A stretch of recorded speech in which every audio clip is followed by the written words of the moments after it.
Hey guys, happy holidays. This is your host, Chrissy Powers, and today I'm just doing a special episode talking by myself, which is rare, all about my 3-step system to finding your passion. I've been doing webinars all week, and I absolutely love it. It's so funny because I'm literally helping walk people through what their passion is and how to live in their calling and to make money doing that and just thrive in a career they love. And while I'm doing that, I'm totally self-reflecting and seeing self-reflecting. Is that even a word? I'm reflecting on my own life, and I'm just so filled up by doing this kind of work, and I'm excited for the future and for just the projects I'm going to do in the future. So with that, I'm just going to share a little bit about what I've been talking about in the webinars and why it's such a passion of mine to share with others, like how you don't have to do it the way I did it. You don't have to kind of flounder for years until you find what you're really passionate about. You can shortcut that through listening to things like this or taking my webinar. My last one is actually tonight at 8:00 p.m. If anybody's interested, there's a link in my bio on Instagram at Chrissy J. Powers. I'll also put a link in the description of this podcast. But let's go. Number 1. Okay, so my first step in going inward is learning to meditate, learning how to slow my brain down and meditate, and really open up my neural pathways to creativity has been a game changer for me in my life personally and professionally. Not only has it helped decrease my anxiety and my panic attacks, but it really opens my mind to what I can do creatively with my career path, and all the projects that I have in my mind that I want to bring to fruition. So meditation has shown, even studies at Harvard have shown that when you meditate, in the brains of those people who meditate, their amygdalas actually changed shape. And our amygdala is what's responsible in our brain for our response to emotion, and mainly fear. That's what's most studied, is our response to fear. And what keeps you from your calling most in life, I believe, from doing what you're supposed to do, is fear. Fear of what other people think, fear of not being enough, and fear of failure.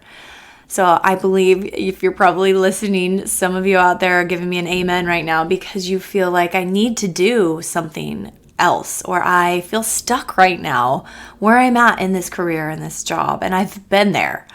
I'll just flash back and tell you guys, I've been there in several different jobs. So my first job right out of college, I had no clue what my real talents and gifts were. I always had ideas of what I liked, which, ding, ding, ding, is my second point, curiosity. And what I liked as a child was art. And so I thought, what could I do that will make me the most money in the field of art? And I thought that was working for a magazine. So I went to Time Incorporated in San Francisco. I wore a suit. I brought my portfolio because I was a graphic design major. And I had my mom drop me off. And it's so funny when she retells the story because she says how nervous she was for me. But in my head, I wasn't nervous. I just thought, I could stay where I was at, or I could walk up to that 19th floor and just introduce myself, because that brought me opportunity. I don't know how I just thought that, but I did. And what did it do? It gave me opportunity. So I went up, and one of the ad sales assistants was covering for the receptionist at the time.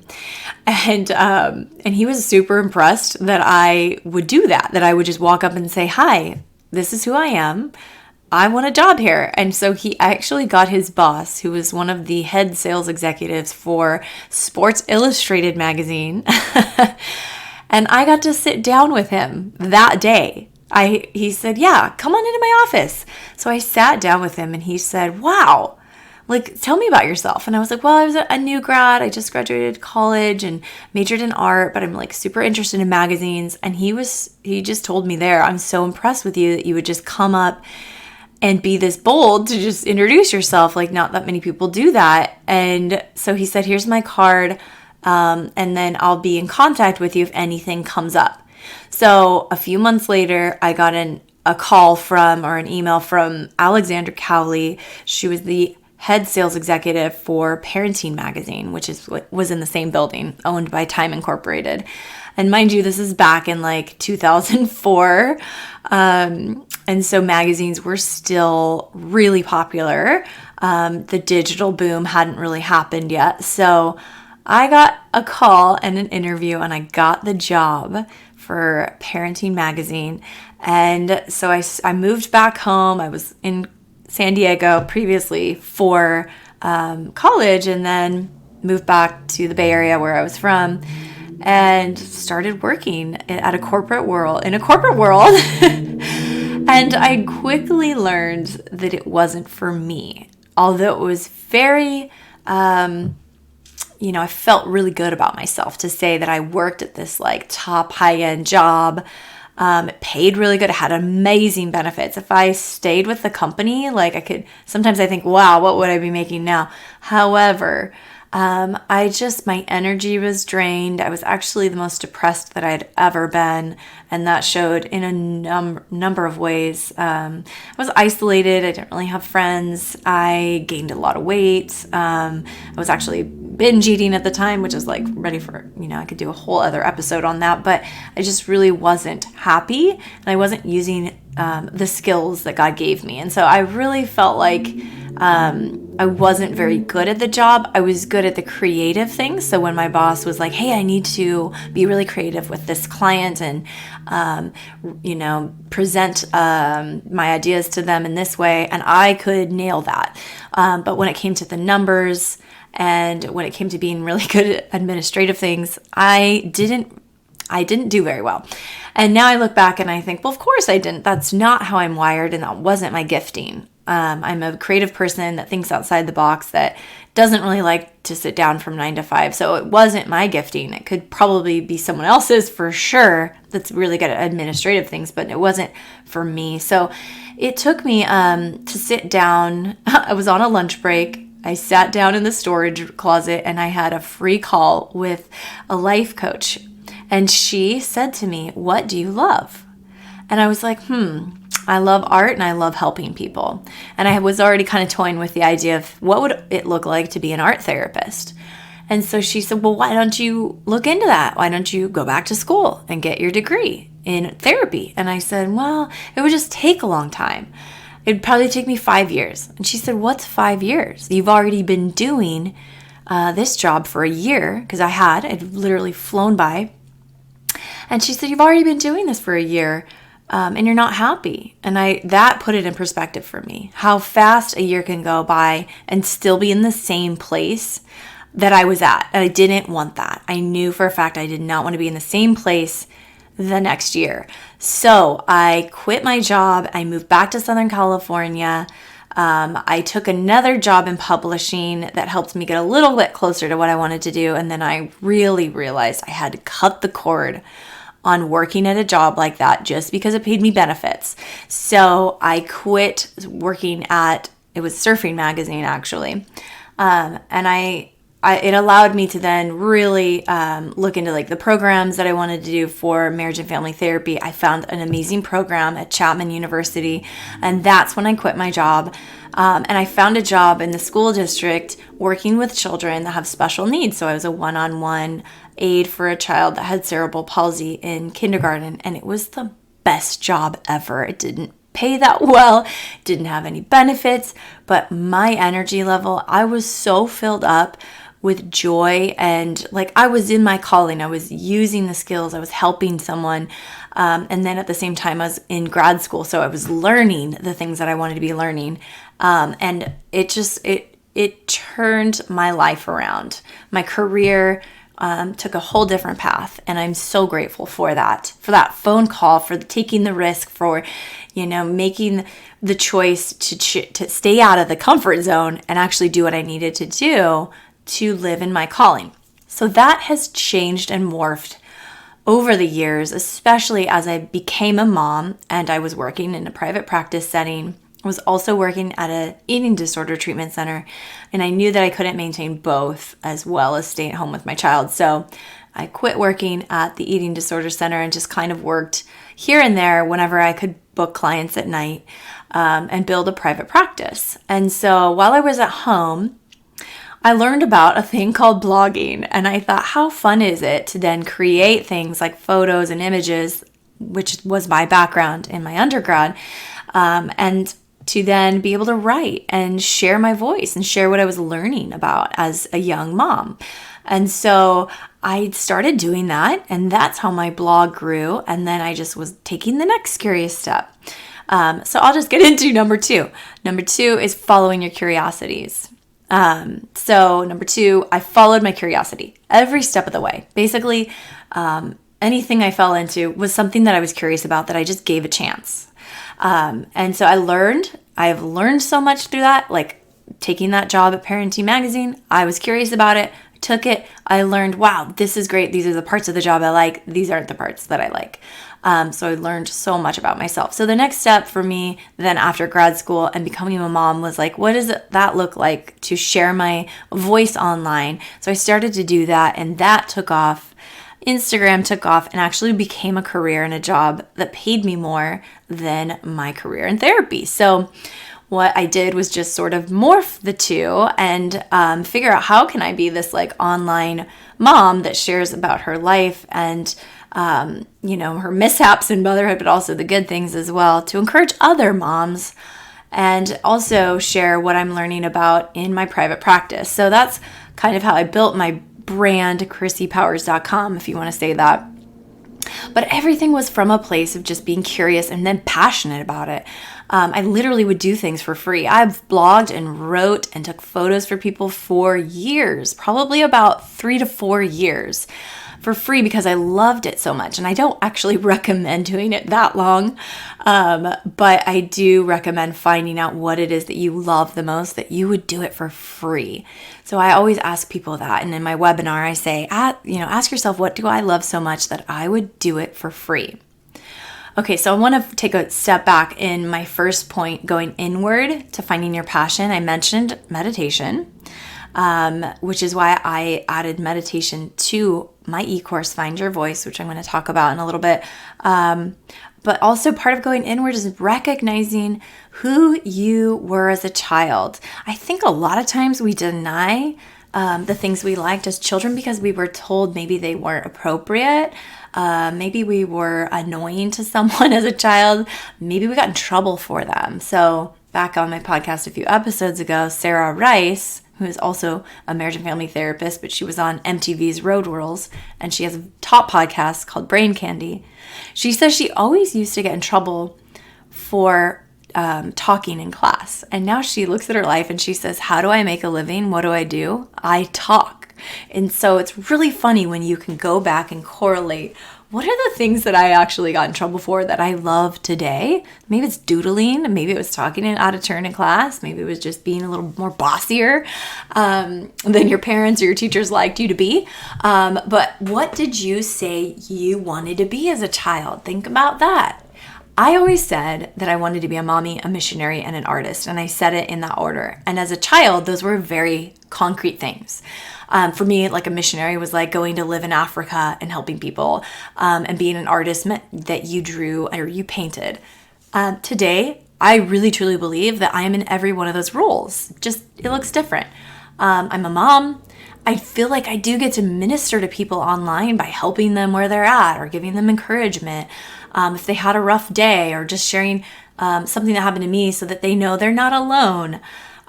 So I really do view that as a ministry. And then I think about when I get to post pictures and words and write and create things, that to me is art. So I really get that artist fed because I'm creating things.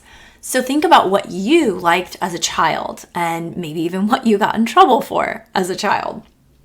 Okay, so that's all of going inward. And then next, like I said, curiosity. What are the things you're curious about? I just mentioned a bunch of things in my past that I was curious about that led me to where I'm at today. And now I think I have a whole list of things that I'm curious about. I'm curious about living off the grid with my family for 6 months somewhere. Is that going to happen right now while we build a house? No. But building a house, that's something we were curious about, and we're actually doing that now. So I literally write a list down of things that I'm curious about that are short-term and long-term. So I encourage you guys right now to do that if you can, or whenever you're not driving or with your children, write down your list of curiosities and do not add any ounce of shame to it. There's no wrong way to do that exercise. You can literally just write down every dream or idea or curiosity that comes to mind, and just get it out on paper. Okay, and the third point is to overcome your roadblocks. This is so important. Every successful entrepreneur has to overcome these roadblocks. And you have your own individual roadblocks based on your own upbringing, your own psyche, everything that's ever happened to you in life. We all have our own individual roadblocks, so you're not alone. And when you see someone that's successful and you think, well, it probably was just easier for them, that's not true. It just means that they overcame their initial roadblocks. And so I'm going to just share a few of the most prevalent roadblocks. That is fear of what other people will think. Number one, and I can't tell you how often someone tells me this when they say, I really want to do this. I really want to start a blog, or I really want to start a YouTube. And I say, well, why don't you? And then they say, well, I'm just so afraid of what my friends are going to think if I post about that. And I think that's really sad, but also kind of funny, because when you think about it, you're like, wow, that's sad because they're going to give up a calling or a passion that could maybe even make them money in the future, all because they're afraid of judgment or the opinions of someone else. And let me give you guys a little newsflash. Newsflash, my friends. Not everybody's going to like what you put out there. Not everybody likes what I put out there. And I've had to overcome that. That hurts when someone judges me or doesn't like my podcast or doesn't like my Instagram or whatever it is. Of course, it doesn't feel good. But when I'm able to put my ego aside and say, I don't need their approval, because my ego is the one that needs their approval. But my ego isn't me. My ego is the one that's like, pay attention to me because I'm a needy child. Your ego is kind of like your wounded child, and we could go into that in depth. But when I go into my highest self and I look at who I am, I know who I am, and I don't need that person to approve of me or even understand me. And then here's the kicker. When you're in your calling and you're doing what you're meant to do, you attract the people that need your work or your product or your voice. That's the amazing part, is you don't need your mom or dad to approve of what you're doing, or your friend. You really just need to give that approval to yourself first, because you love it. Number one, because you're in your calling and you love it so much. That energy fills you up, and that will be shown in your work and in whatever you produce or put out there. And then two, you attract good things. You'll attract more opportunities. You'll attract more money because you're in your calling and because you're happier. And you will attract the people that need you. So think about that when you're overcoming your roadblocks. That if you say no to this thing that's pulling at your heart, this curiosity or passion, if you say no, think of the people that don't benefit from you. There will be people that don't benefit if you say no to the things that are pulling at your heart. Okay? So that's just fear of what other people will think. There's two other fears I wanted to cover, and that is fear of not being enough. I think a lot of people think I'm just not smart enough, good enough, pretty enough, whatever it is. And that's just a limiting belief that you need to banish right now. Because who says that? Just our negative voices in our head. And that comes from, maybe bad experiences growing up. That's not truth. So I really want you guys to start noticing the negative beliefs that you're telling yourself that become limiting in terms of you stepping out into your calling. And so then the third one is fear of failure. Okay, I told you guys all of my story of my first job in San Francisco. And I used to look back on that job and say, I totally failed that job. Like, my boss was not happy with me on several occasions because I would botch these like RFP things. They were called request for proposal. So it was literally like this document that I would have to give back to huge brands like Clorox and whatnot. And I messed them up so much. And of course that made my boss's job harder, but it wasn't, like I said, it wasn't my gifting. It just wasn't how my brain worked. So I looked back on that and I was like, oh, I failed. But now I look back and I don't say that anymore because I learned so much. It was actually a gift. Working in a job that I didn't thrive in was a gift for me because it pushed me into the area where I needed to be. So I want you guys to take fear of failure off the table because whatever you do, whatever you step out into is going to be your teacher, probably your greatest teacher. And that's everything that I have learned from, making mistakes. So mistakes are really just lessons to be learned, and you can always course correct. I do this all the time, you guys. I learn what works and what doesn't, and then I kind of shift gears. So you can always shift gears. You can always rebrand. You can, the possibilities when you're in your calling and in your passion are endless. So that's what I wanted to share with you guys today. I really don't want you to stay stuck. If you're in a place where you feel like this job isn't for me, I know what I know I'm meant for something more, or I just don't know what I should be doing with my gifts. I don't even know what my gifts are, or I don't know what I like. I have so many passions. If you're any of those people, I wanted to let you guys know that you don't have to stay in the same place, especially if you're feeling like, this is maybe not the time of year, but it really is. This is the time of year right now to change. Because if you can't do it now, I feel like you might never do it. Don't wait for the new year to change.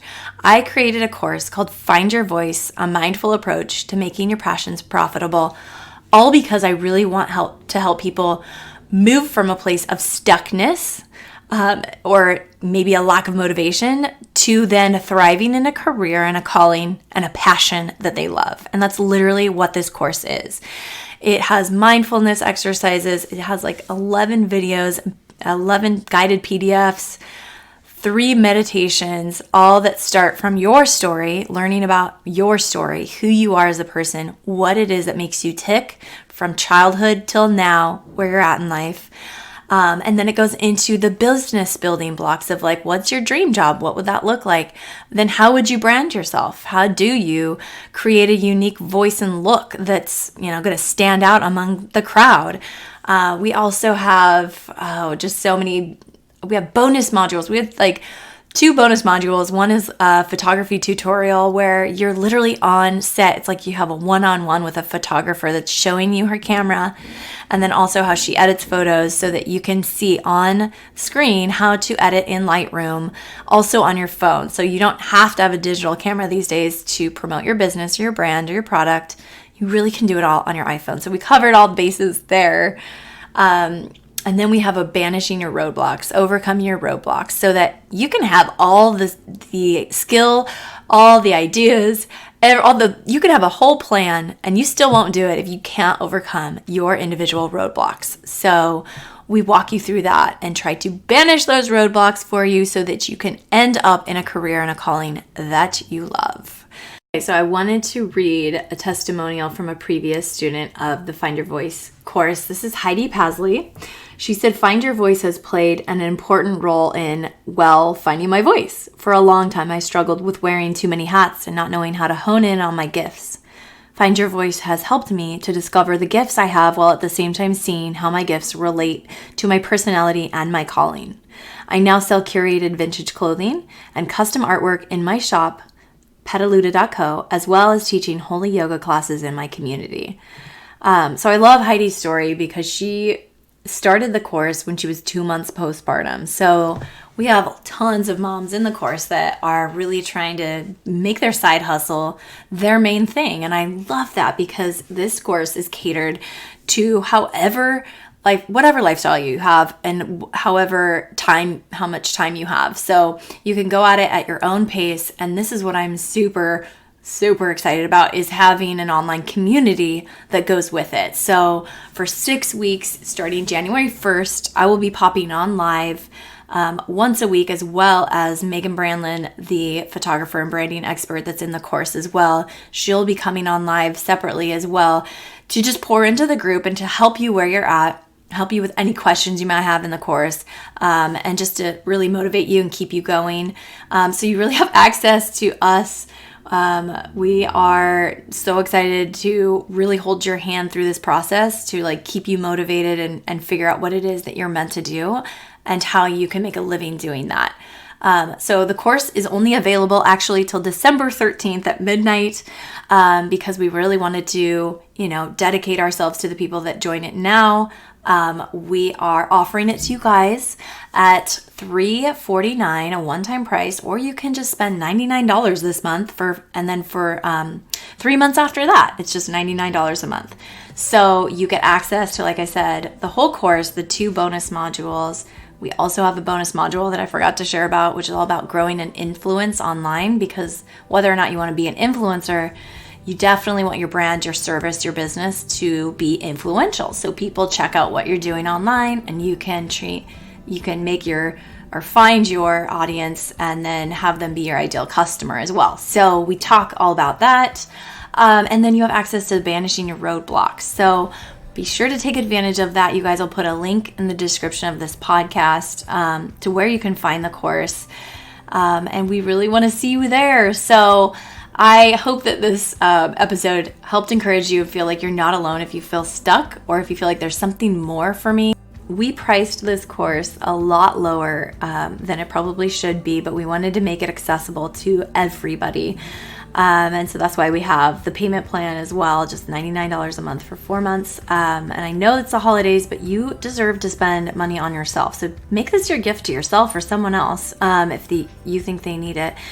But it's valued at $3,500 because as a coach and as a therapist that's licensed, literally it would cost you that much money for the amount of time and value that is jam-packed into this course. So I hope that this encouraged you again. I hope you know that you don't have to stay stuck where you're at. There's so much hope in the future for you. So join our course and the community.